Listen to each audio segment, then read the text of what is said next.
60,000 years ago, a caveman turned dinner scraps into a beautiful sounding instrument, and today, I'm going to do the same thing. But how does a flute work, and how do you make one from a bone? When I started doing this project, I couldn't find anything online about how a bone flute actually works, or the really interesting science behind the way that each part has to interact to make a note. As someone who doesn't really know that much about science, I feel like I'm the perfect person to explain it in a way that anyone can understand. So, time to get a bone and hollow it out. But why does it have to be hollow? The hollow space inside a bone acts as a resonating chamber, so when you blow into it, it vibrates the air in a very specific way, producing something called a standing wave. Standing waves are like the magic which makes the flute work, and it took me a while to understand, but after step 2 it should make a lot more sense. Anyway, back to step 1. The main thing that will affect the sound of the flute is the length. The longer the bone, the lower the pitch, and the shorter the bone, the higher the pitch. Why? In the longer bone, the sound takes more time to reflect, producing a longer wavelength and therefore a lower note. And in the shorter bone, the sound takes less time to reflect, producing a higher wavelength and a higher note. So what kind of bone should you use? You can get bones online, but I didn't really want to taint my search history, so I went to go pick one up from the butchers. I ended up using a sheep bone. You are not safe. Which is in between the size of a turkey bone or a deer bone, so it's not too high or not too low. Then I slow cooked it in the oven and it was very nice.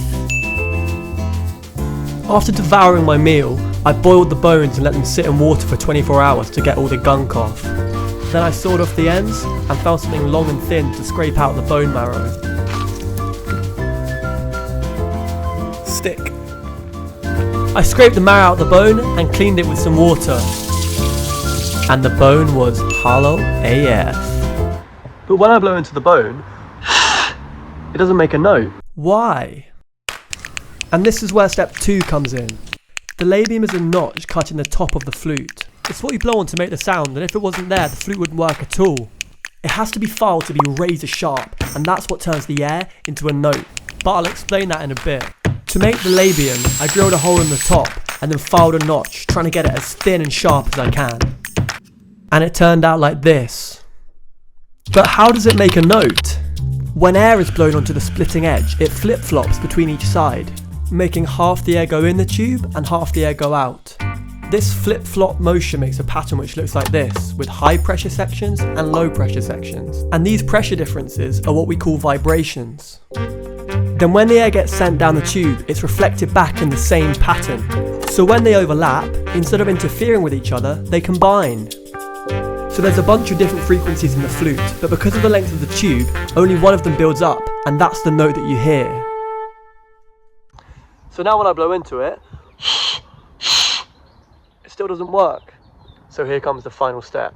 To play a note, the air needs to be focused directly on the splitting edge, and the way I'm going to do this is by putting in a wooden block with a channel cut out directing the air exactly onto the sharp point of the labium. I went to a tree nearby my house which had fallen down a few years ago and chopped off a big chunk of wood.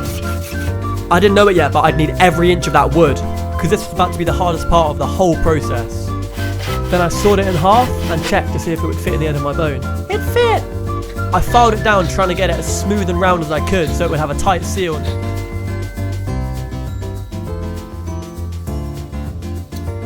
Perfect fit. Then I filed the top down and it ended up looking really nice. I cut a small channel in the top to direct the air onto the labium, and just like that, it was done.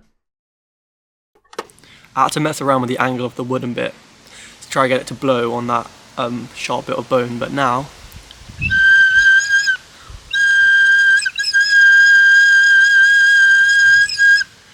I got a flute!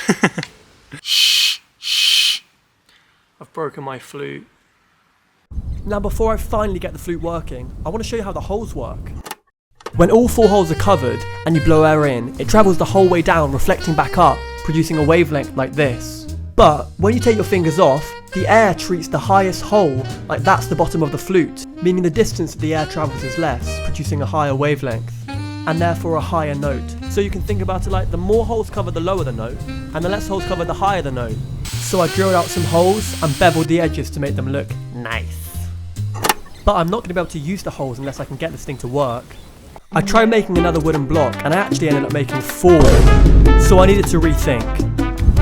But then I had a genius idea. I needed something that was easier to shape than wood, but would stay rigid when it was in the right place. Clay! So I rolled it into a ball and jammed it in the top of the flute. Then I got my scalpel and carefully cut a channel for me to blow into, and just like that... Yes! I did it! Yes! And after the clay hardened, I made this little song.